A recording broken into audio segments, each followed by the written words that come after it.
जय जय श्री गिरिराज धरन जी की जय, श्री ब्रज धाम की जय। हम नंद नंदन राज सुखारे। श्री परमानंद दास जी का ये पद है। श्री परमानंद दास जी के शब्दों में गो बालक अति प्रसन्नतापूर्वक कहते हैं कि हम नंद जी के नंदन के राज्य में बड़े सुखी हैं। हम गायों की पालना करने वाले गोप कुमार प्रभु की छत्र छाया में अत्यंत सुरक्षित एवं आनंदित हैं।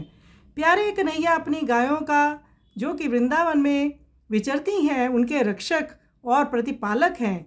इंद्रदेव प्रभु की प्रभुता के वो देखकर ईर्ष्यावश होकर उसने ब्रज पर प्रलय की वर्षा की, परंतु उसका परिश्रम व्यर्थ गया। प्रभु ने गोवर्धन जी को अपनी उंगली पर 7 दिन तक कनिष्ठ उंगली पर धारण करके अपने ब्रज जनों गायों की रक्षा की और इंद्र उनके प्रयत्नों के बाद भी हार गया। हम अपना सौभाग्य मानते हैं कि हम श्री नंदन के वृंदावन धाम में गोप गोपियां बनकर आए। श्री परमानंद दास जी कहते हैं कि हे जगत के स्वामी, हम आपके शरणागत हैं। आपने हमें सब जंजालों से मुक्त कर दिया है।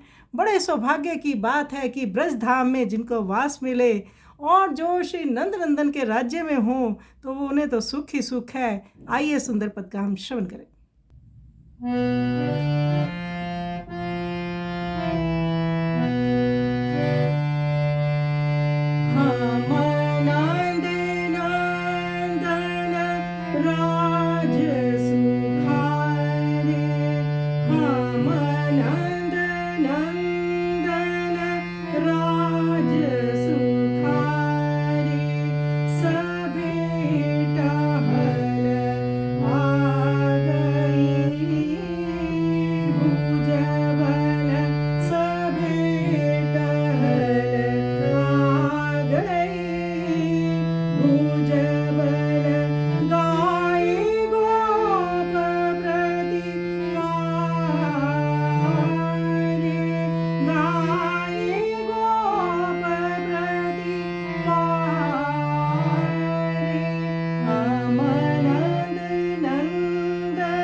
माँ